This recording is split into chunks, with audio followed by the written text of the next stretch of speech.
Welcome to homework. For this problem on the topic of equilibrium and elasticity, we are given a setup whilst using a Nautilus machine in a gym to strengthen the deltoid muscles. With the given information, we want to calculate the tension in each deltoid muscle if we are holding our arms outstretched. So we first need to make a free body diagram of the arm. Now we are told that the arm is fully outstretched. So the pivot point is our shoulder, and we know that 15 centimeters from our shoulder is the point of the deltoid muscle. So the distance from our pivot point to the deltoid is 15 centimeters. And we know the force acting on the deltoid muscle is 12 degrees to the vertical. So we'll draw the force F, which we wish to calculate, and we know this angle is 12 degrees.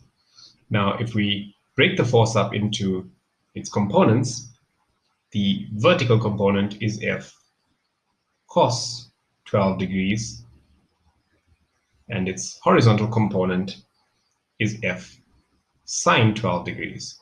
So we've taken the vertically upward direction as positive y-axis and the direction to the right as our positive x-axis. Now the distance from the shoulder joint to the cable of the machine is 64 centimeters. So this total distance we can label as 64 centimeters. The tension in the cable we'll call T, and the angle it makes to the horizontal is 35 degrees.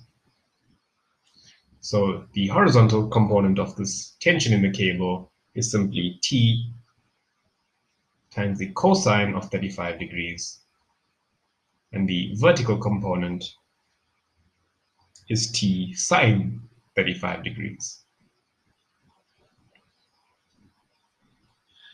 So now we can take the torques,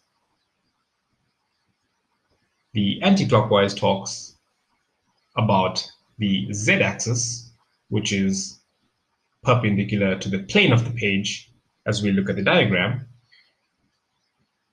and we can use the relation that since the system is in equilibrium, the sum of the torques about the z-axis must be 0. Now, for this system in equilibrium, we can find the sum of the torques about the z-axis, which passes through our pivot point or our shoulder. And this becomes F times the sine of 12 degrees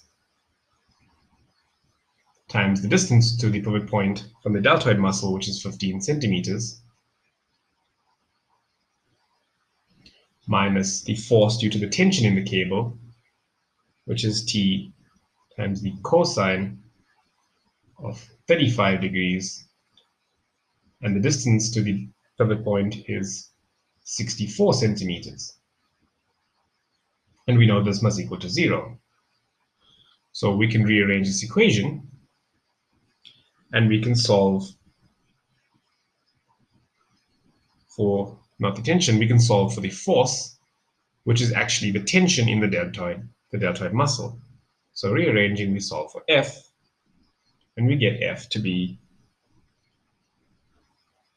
36 newtons times, so that's the tension T times the cosine of 35 degrees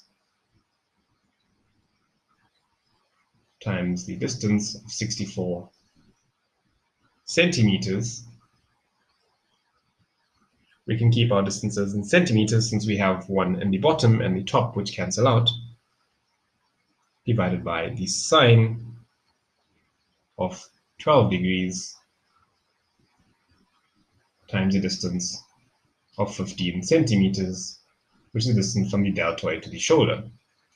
So if we calculate this, we get the force, which is the tension in each deltoid muscle as the arms are simply outstretched, to be 605 newtons. And so the force exerted by the deltoid muscle is much larger than the tension in each cable, because the deltoid muscle makes a much smaller angle of only 12 degrees with the humerus.